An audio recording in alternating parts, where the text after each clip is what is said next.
Egbe. Our top stories at this hour.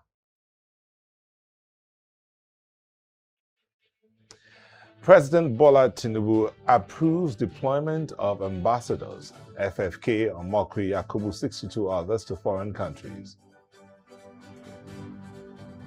Terrorists abduct over 100 women and children in Ngoshe community of Borno State. Qatar warns Middle East war could crash world economies. We'll bring you details in a moment.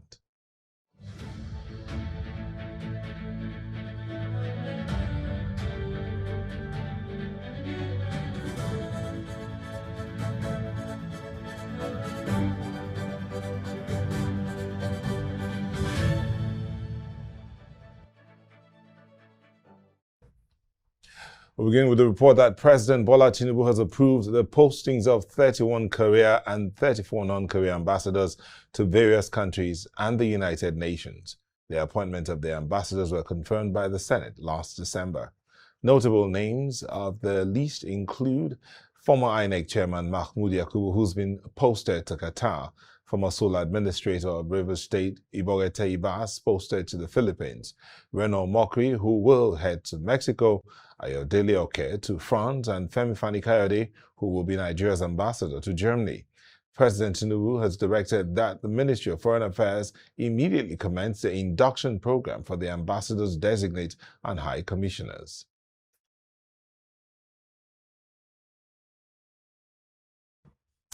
Interesting times, as some will say. But to security now, yet to be identified armed group has claimed responsibility for the deadly attack on Ngoshe community in Goza local government area of Borno State. The assailants had earlier stormed a military base in the community on Wednesday night, setting parts of the facility ablaze before attacking homes and shops. Many soldiers and civilians were reportedly killed, with more than 300 residents abducted. In a video circulating on Friday, 5 armed men claimed involvement in the assault and declared their intention to take control of the community. The group also admitted carrying out brutal killings during the attack. In the meantime, troops of the Joint Task Force under Operation Hadin Kai have successfully thwarted coordinated terrorist assault in Kunduga, Marte, Jakana, and Mainok. The attacks, launched overnight between 10:30 p.m. and 3 a.m., were met with determined resistance from troops who held their positions despite intense assaults. In a coordinated counter-offensive involving flanking maneuvers and reinforcements from sectors 1 and 2, several terrorist leaders, including key emirs, were neutralized. Precision airstrikes further targeted fleeing insurgents, degrading their operational capacity. Some military structures sustained damage, and regrettably, a number of soldiers, including a frontline officer, were killed. Staying with Borno, with security matters, suspected Boko Haram or ISWAP terrorists abducted over 100 women and children in Ngoshe. The brutal evening raid also claimed the lives of several others. Now, the attackers initially overpowered a local military base, killing at least 9 soldiers. They subsequently targeted an IDP camp, burning vehicles and stealing vital ammunition. Panic-stricken residents fled to nearby Polka as refugees. Local sources suspect that internal informants assisted the insurgents in coordinating the devastating large-scale assault on the community. And Governor of Borno State, Professor Babagana Zulum, has appealed for the deployment of more troops and high-tech military equipment to ensure the safety of the residents of the state. Governor Zulum made the appeal shortly after visiting survivors of the Ngoshe attack who were taking refuge in Polka town of Goza local government area. Our correspondent Umar Kirawa completes the report. The pain of losing a loved one. These are the survivors of the Ngoshe attack in Goza local government area of Borno State. They now take refuge in Pulka town, a nearby community. Duk muna da kaya gida kwata-kwata. To, wanda sun tafi da shi, mun rabu daidai. To, akwai abin da muna cike ne Escaped from the atrocities of the insurgents, Some families have been trapped, leaving Ngoshe town deserted. Casualties still not ascertained, as houses have been set ablaze by the terrorists, leaving many in anguish. The state governor, Professor Babagana Zulum, arrived in Pulka to sympathize with the families. He calls for a long-term sustainable solution to the persistent attacks. Because right now there's ongoing military operations in the Sambisa Triangle and the Sambisa Game Reserve. So what really happened was that the insurgents were pushed out. They did a coordinated attacks. That is the major reason. Yes, we have some casualties, but inshallah, all will be well. Government will double its efforts to ensure that this madness has come to an end. What we need from the Chief of Army Staff is for deployment of more military personnel, more equipment, and more technological equipments. Truckloads of food and non-food items, including grains, mattresses, among others, were also provided to meet the short-term needs of the displaced families. Families are returning home after the armed forces repelled a Boko Haram attack on Konduga local government area, among other locations, including Jakana and Mainti. Gari kawai ya rikice gaba daya sun kokone muna rabin gari da kakkashe muna mu da su mutanen mu da kuma sauran mutanen mu suka rarrauta da sauran jama'an tsaron mu wallahi. Yanzu haka kun dawo kenan. Mun dawo. Ya za iya. The battle to maintain peace across the Mandara Hills and other parts of Borno State is continuing. Authorities insist that deliberate efforts are being intensified to ensure the stability in the region. From Pulka for News Central, Omokri. Well, you heard him there. Omar Kirawa joins us now to give us an update on the current situation. Kirawa, how are you? Well, I'm fine, thank you. I can't hear you there. I think your audio is. You could just check that. Okay. I'm fine. Okay, we can hear you. Okay, can hear you. Yes. It's good to know that you're fine. What's the situation now? We saw your package there talking about what's going on. The residents of, the people who run away from Ngoshe are finding refuge in Pulka. But right now, how are they faring? What's the situation? The governor has come, but beyond the visit, what's going on?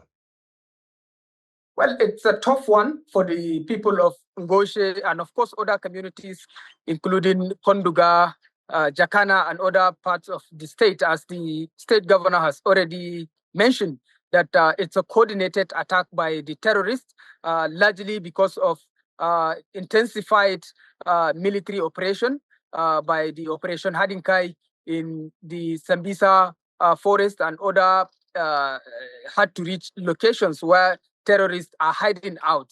But by and large, what is happening now is that the military forces, including civilian JTF, the police, hunters, and vigilantes, are now in Ngoshe town, making clearance operation to ensure that the terrorists that are there are dealt with, and the communities is safe for the communities to be resettled once again after the devastation that led to the killing of uncertain number of persons and, of course, abduction of over 300 families, like the secretary to the district head of the community said. Okay, so there's that report that the bandits may have been aided, or the terrorists may have been aided by some local residents. What are the feelers you're getting about that? Well, it's quite unfortunate, and intelligence, both natural, these terrorists rely on intelligence on people in some of these communities to create this havoc. And sometimes they monitor movement because some of the terrorists are living not far from the communities. They are living in hideouts. You know, Ngoshe is a mountainous area, it's a hilly area, and these terrorists find their way in this type of dangerous terrain, which we hope the military and other armed forces will deal with them squarely to ensure peace and stability of the area. All right, thank you very much. Our correspondent Omokri reporting from Borno State. Thank you for joining us this evening. Stay safe. From Borno, we go on to Benue State, where communities in Kwande local government area have been thrown into mourning following fresh attacks by suspected armed herders, with scores of residents feared dead. Although the authorities are yet to release an official casualty figure, the local sources say the death toll may rise as such efforts continue and more bodies are recovered from the affected communities. Eyewitnesses say the attackers crossed the river Katinala into the Jatoaka axis in the early hours of Thursday, hiding near settlement before launching coordinated attacks at about 8 a.m. on Sejam in Mbacham, Se Asutu in Yav Council Ward, and Tom Ata in Mbadura Council Ward. The residents say the gunmen opened fire indiscriminately, killing several villagers, including women and children. Security forces later repelled the attackers, though many residents have since fled their homes as the authorities work to stabilize the area. Now, in Benue, where a relentless cycle of violence in Kwande local council has claimed hundreds of lives since 2023, from the horrific 2024 Christmas Day massacre to last month's brutal market raid in Abande and Anwase, these coordinated attacks continue to devastate families and defy security efforts. Now, we would trace these tragic timelines and examine the urgent calls for peace in the community under siege. Between 2023 and 2024, Kwande local government area faced relentless violence. Over 120 residents died in coordinated raids across Turan and Anwase, including a tragic Christmas Day massacre. The bloodshed continued in 2025, specifically targeting rural farmers. Multiple villages were burned, resulting in at least 32 deaths during two major May attacks alone. In February 2026, fresh market day raids in Abande and Anwase killed 35 people. This recent wave included the targeted execution of several security personnel. From Sankara's geography fuels its insecurity. Bordering Taraba and Cross River, the region's dense forest corridors provide perfect hideouts for militia to strike and retreat undetected. The 2020 killing of leader Terwase Akwaza caused security to collapse. Fragmented criminal gangs now fight for control over the region's vital, high-yield agricultural belt. The remote villages remain poorly policed and easily accessible by motorcycle. Analysts warn that attackers deliberately destroy crops and occupy farmlands to seize total economic control. I'm now being joined by Senator Iyowese Hara, former ambassador to Mexico and former High Commissioner to Canada. Thank you for joining us. Thank you for having me. You're welcome. But just before we get into the conversation, we'll go on a quick break and we'll come back to pick up from where we stopped.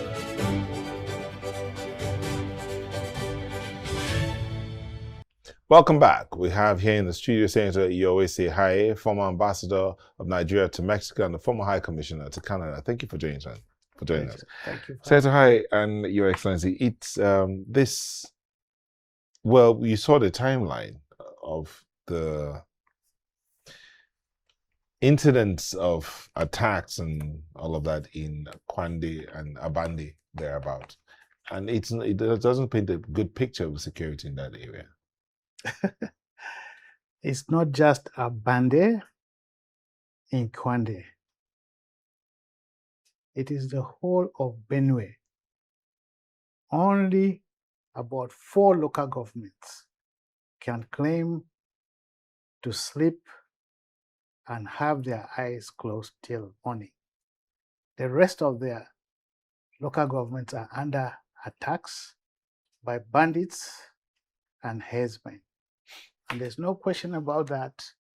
The Kwande matter is more worrisome because it has introduced a phenomenon where everywhere solid minerals, precious stones, rare earth is found in Africa.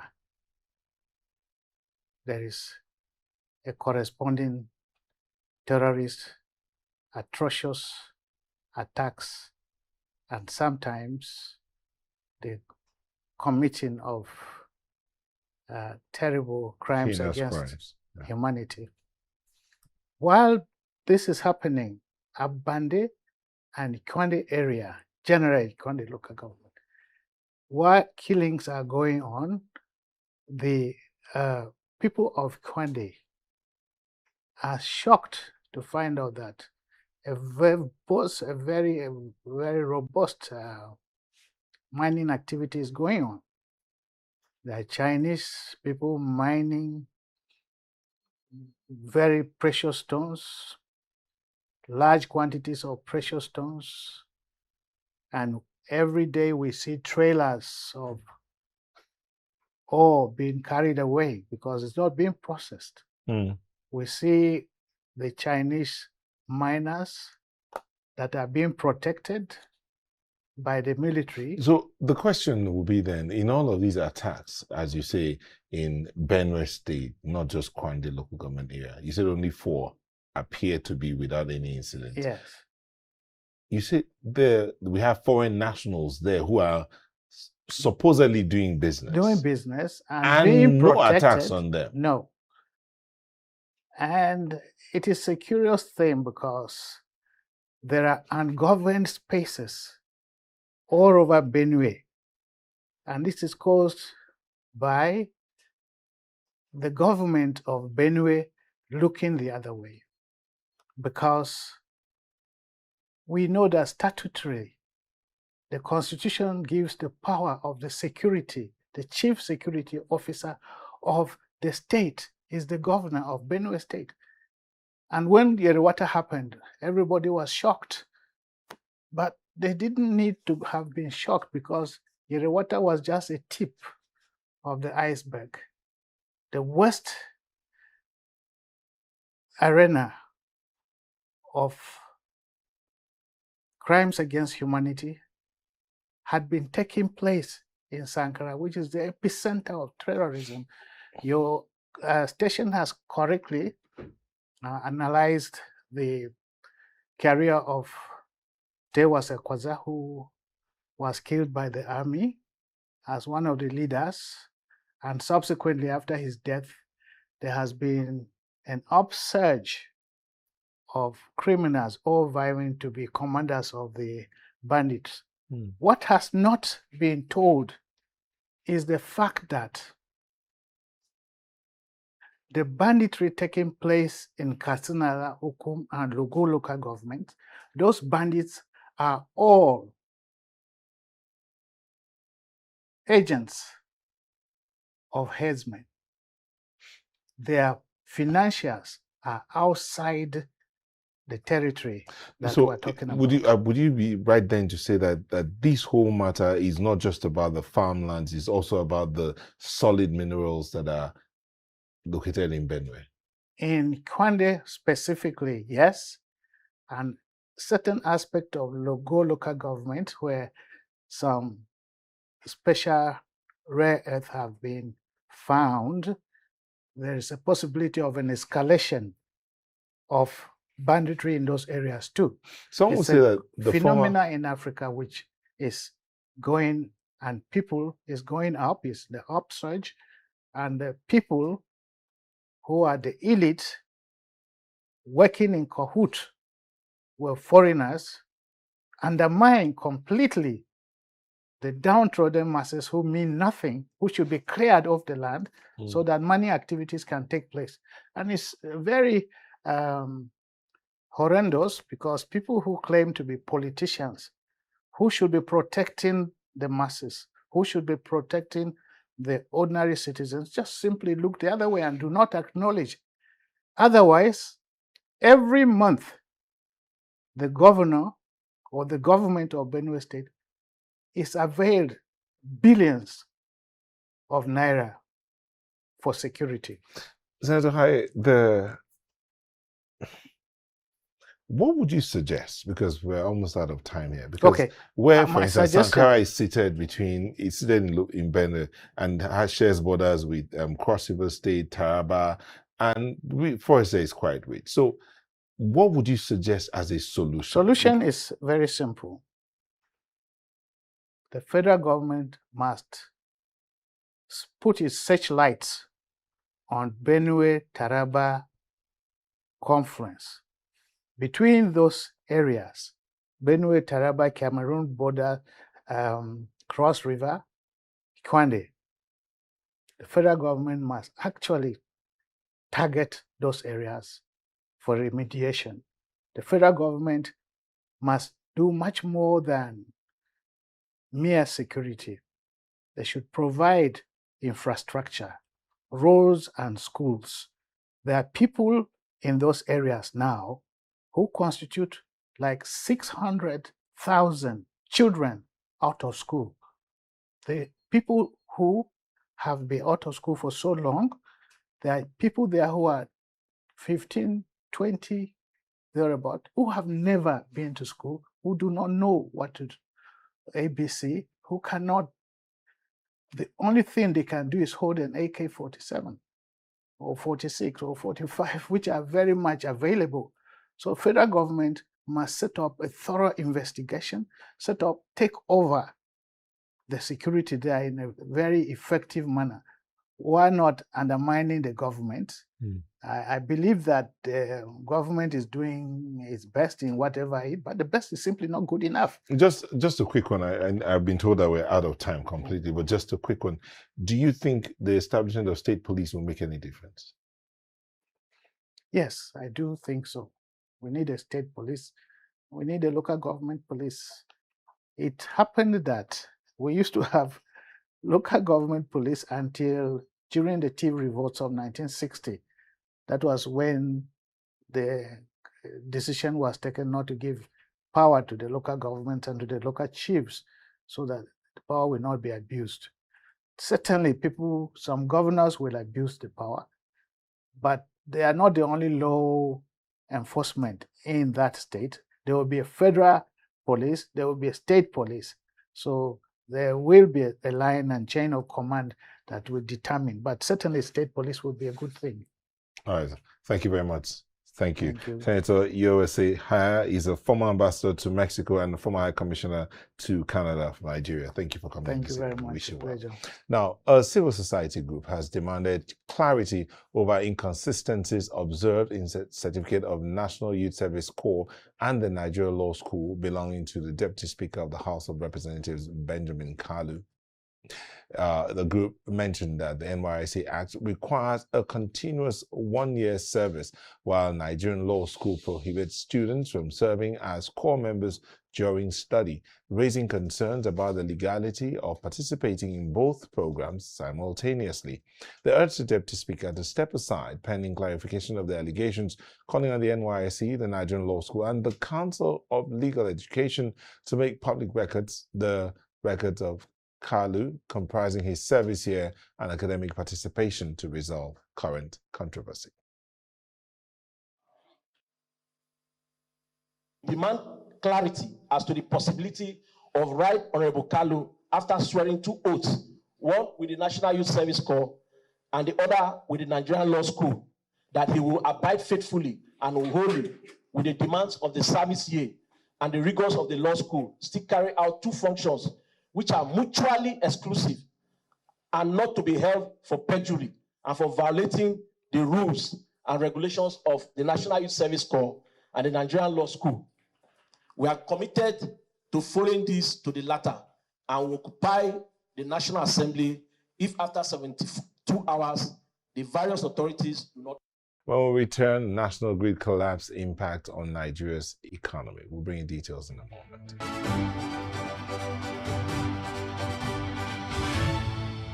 Welcome back. A look at our top stories now. President Bola Tinubu has assigned FFK, Omokri, Yakubu, and 62 others to foreign missions as ambassadors. Terrorists abduct over 100 women and children in Ngoshe, community of Borno State. And Qatar warns that the Middle East war could crash world economies. Nigeria continues to grapple with a fragile power sector as recurring national grid collapses jeopardize economic stability and daily life. Following years of systemic failures, the country now faces an urgent turning point in its quest for energy reliability. As the 2026 unfolds, the persistence of these outages highlights a dire need for comprehensive infrastructure reform. Addressing aging transmission lines and gas supply disruptions remains the only path toward ending the cycle of nationwide blackout. Now, let's look at the breakdown of the collapse of the national grid in Nigeria. The nation's grid faced extreme instability throughout 2024, recording 12 collapses. In October, power generation plummeted from 4,000 megawatts to 0, causing a total nationwide blackout. The crisis persisted into 2025, with major disturbances in February and March. Failures were primarily linked to tripping transmission lines and severe gas supply disruptions. By 2026, the grid remained fragile despite some improvement. Intermittent partial failures continue to plague several states, highlighting the urgent need for infrastructure reform. Now, some will ask, what are the causes of Nigeria's national grid collapse? Aging infrastructure, frequent gas supply disruptions remain primary triggers for Nigeria's persistent grid collapses. Experts also cite limited transmission capacity and rampant vandalism. Distribution companies like the AEDC, that's the Abuja Electricity Distribution Company, EKEDC and IBEDC struggle to manage these failures across diverse regions, from Lagos to Kano. Fragmented supply networks face constant instability. Without adequate spinning reserves to stabilize the system when generators trip, millions remain in darkness. Total reform is essential to modernize the nation's power backbone. So let's look at what are the effects of this. What are the effects of these grid collapses? These are some of the things that some of us, the effects of these grid collapses. We have someone here to help us understand what these grid collapses would look like. We have an economist here in the studio, Alaje Paul. Thank you for joining us. Thank you so very much for having me. It's good nice to have to be you here with you. It's good to have you here. So we in 2024 alone, 12 collapses in the national grid.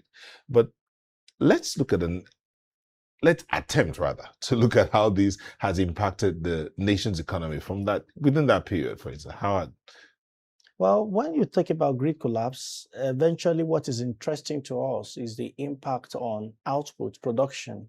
That is, what household and businesses would have consumed that they have been denied of. The implications are obvious. 1, reduction in production, if any. 2, the stress, and those are domestic effects. But what is most important is the volume of jobs that would have denied us. It would have also extended our dependency on imported commodity. That has implications on our reserve. But most importantly, its impact on overall economic output. Clearly speaking, Nigeria's economy have tendencies to do more than what we are doing now. But I can tell you that if you want to describe Nigeria, whether the economy is healthy or not, forget what the numbers are saying. You need to look at a human being. Imagine that you don't have energy to read the news, for instance. And that's exactly what energy does. The volume of energy of a country will tell whether the economy will be active or not. From the clothes we both wear, there is need for energy to take them from the tree or the farms or whatever it is to what we can put on and say we are having social or frank conversation, whatever it is. So when energy is missing, I'm talking in terms of electricity now, and we don't have viable, affordable alternative, you can be sure that such country can never be said to be developed. For countries that many viewers around the world, those that are watching us now, those that watch us in future, where they want to be, just imagine they say that one of the things they want to see in that country is blackouts, as we call it in Nigeria, or a place where there is no energy. What does that mean?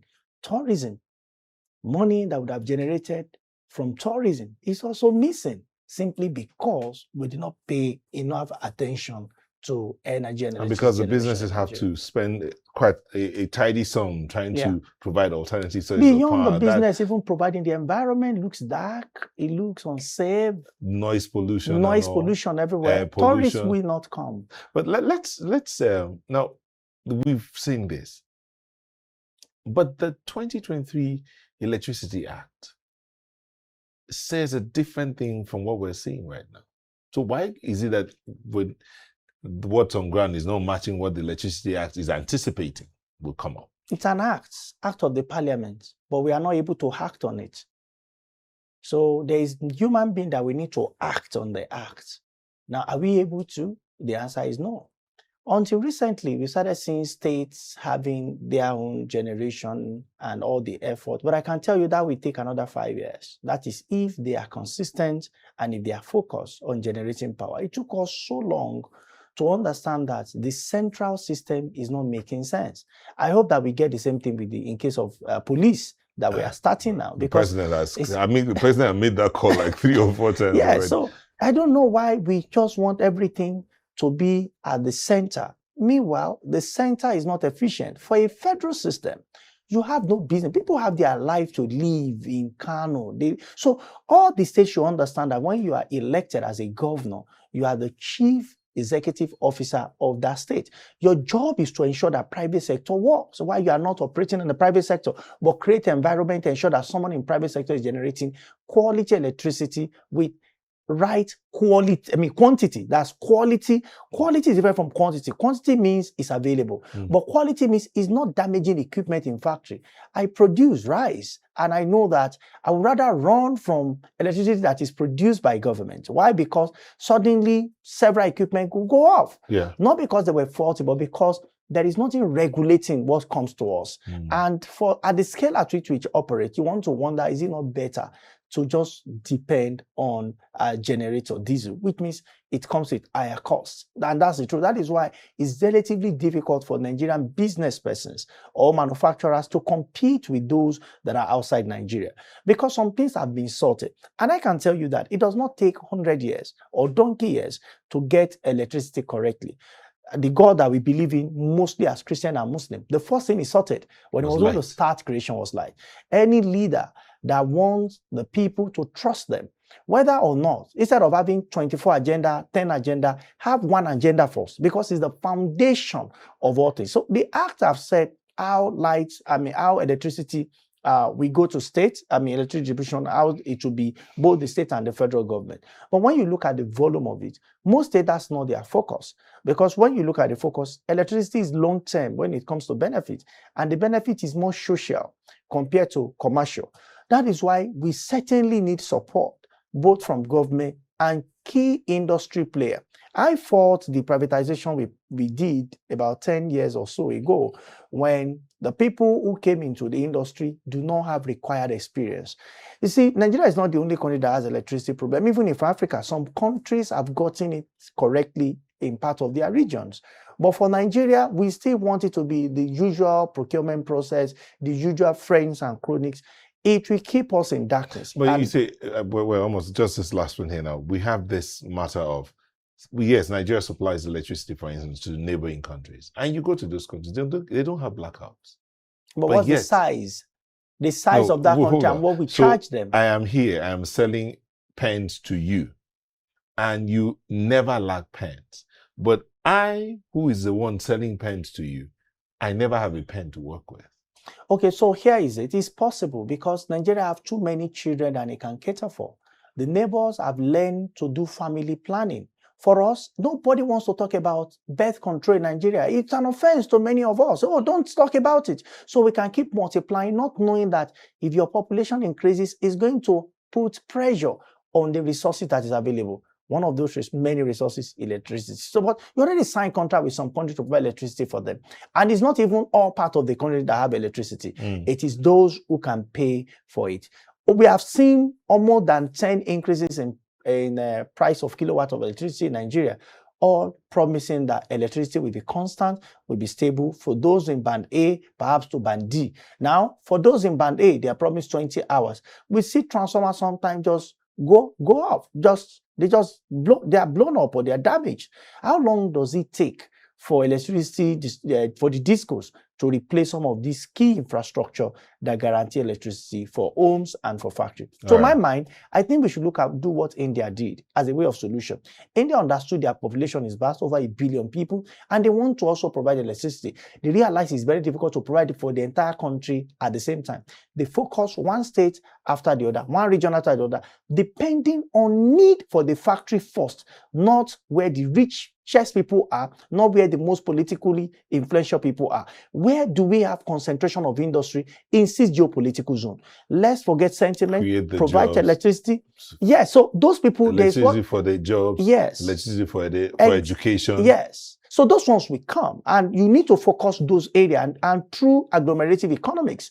For instance, Lagos, Ogun, Oyo, Osun, you look where is most critical. And you know that if there is development in Lagos, it will of course affect the neighboring state. If we see beyond political correlation, political affiliation, religious affiliation, we see ourselves as a country that have a purpose for developing in not too distant time. If not, if electricity is missing, any promise of development anybody tells you, it's a big joke. Thank you so much, Paul Olaji, for coming in this evening. Paul Olaji is an economist. Thank you. Thank you so much. I look forward to having you again. Thank you. We'll go on a quick break. When we return, we'll be looking at Kano State Police Command announces the arrest of someone. Bring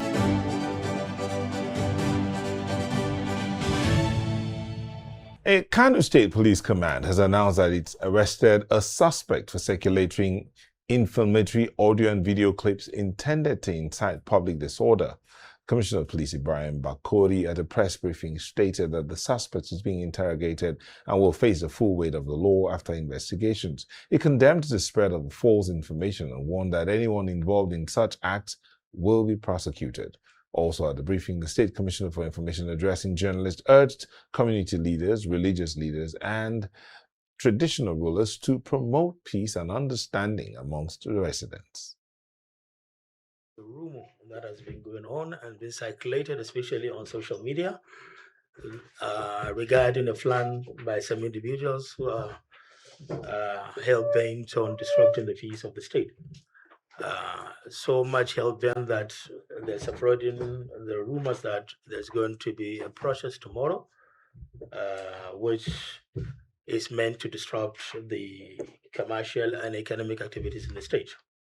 As far as the Kano State government is concerned, we are doing everything possible to ensure that this situation is under control, and we are also trying to counter this kind of narrative which has for long been going on in the state.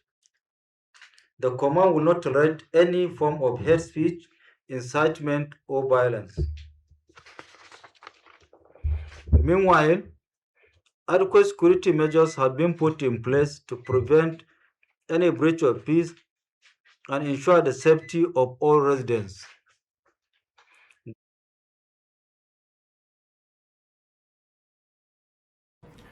Let's hear from our correspondent, Emmanuel Bagudu, who's joining us from Kano. Emmanuel, how are you? I can't hear you, but if you can hear me, just give us an update on what the situation is in Kano. What's this rumor about protests? Well, it's about the hate speech, the inflammatory statement made by that young man. It's very important to actually find out what was that statement all about. The young man raised allegations of injustice and allegations of extrajudicial killing, making reference to the Uromi killing last year, which is 1 year old right now. And the fact that stakeholders have not done anything to secure justice for those Hausa and Kano men that were killed in Edo State. I also allege that Hausa men and Kano men have been killed in Port Harcourt and nothing's been done about it, so they are out for a revenge. That's what the statement says, and has made a lot of people have sleepless nights, and has made the police team stand on its feet to make sure that no violence occurs.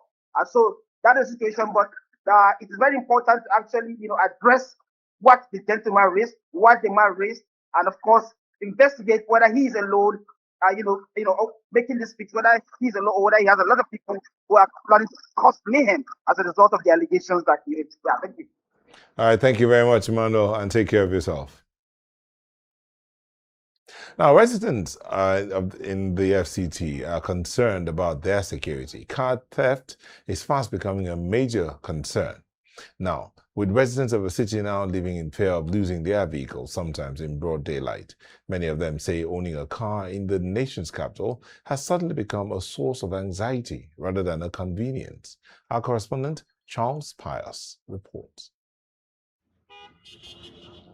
From homes to shopping centers and even places of worship, criminals are exploiting gaps in surveillance and security to strike, often leaving victims shocked and helpless.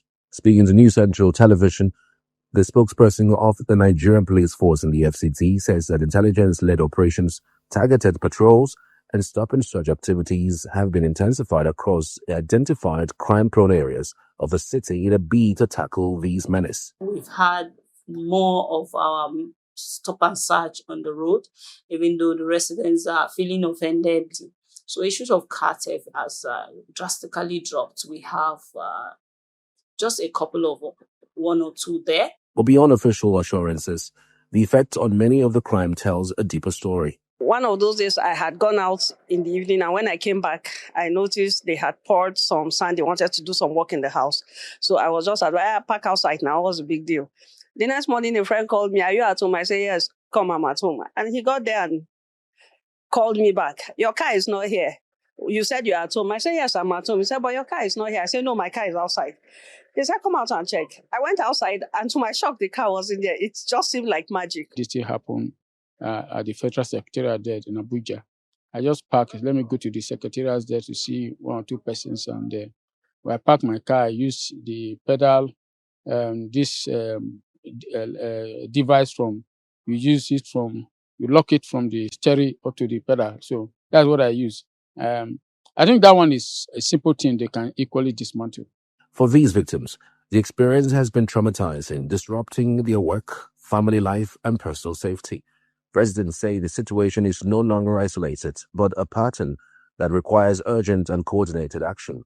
It gives us the impression that the security system is not functional. They are not on their toes. And so we have resorted to self-help and a little bit of wisdom. So for me, I have a heavy iron pedal lock that is right behind me. Security experts believe curbing the rising wave of car theft will require more than routine patrols. As Abuja continues to expand, residents say protecting lives and property must move from promise to action to restore confidence back to citizens regarding their safety. For News Center in Abuja, I'm Charles Pius. The Nigerian Navy has pledged full support for the Equipment Leasing Registration Authority in enforcing the Equipment Leasing Act 2015. The assurance was given by the Chief of Naval Staff, Vice Admiral E.D. Abbas, during a courtesy visit by LRA's official to the Naval Headquarters in Abuja. Registrar and Chief Executive Officer of the company, Donald Wokoma, reaffirmed the authority's commitment to strengthening transparency and accountability in the leasing sector, that it will promote economic growth.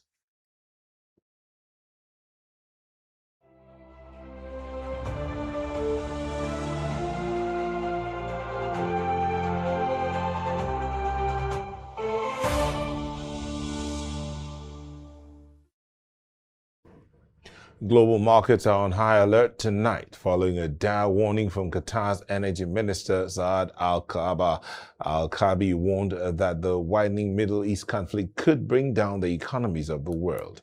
The minister predicts that if hostilities between the US, Israel, and Iran continue, all Gulf energy exporters will be forced to shut down production within weeks. This total freeze could drive crude prices to an unprecedented $150 a barrel and quadruple natural gas rates. Qatar has already declared force majeure at its massive Ras Laffan plant following recent drone strikes, halting 20% of the world's LNG supply. With the Strait of Hormuz increasingly perilous, Al-Kaabi warns that even an immediate ceasefire would leave supply chains crippled for months.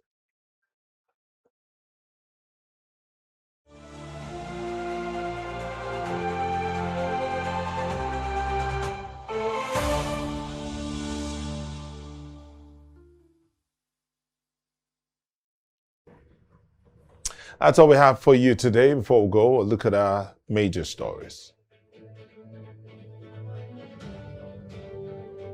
We're told that President Bola Tinubu has approved the deployment of ambassadors, including FFK, Omokri, Yakubu, and 62 others to foreign nations. Also, that terrorists have abducted over 100 women and children in Ngoshe community of Borno State. And Qatar has warned that the Middle East war could crash world economies. We'd like to hear from you. Send your comments or eyewitness reports to the WhatsApp number showing on your screen. We'd like to encourage you to follow us on social media. We are at News Central TV. You can watch News Central live on DSTV channel 422, GoTV channel 23, Star Times channel 274, Avo TV, and YouTube. So many thanks for watching. We'll see you again tomorrow.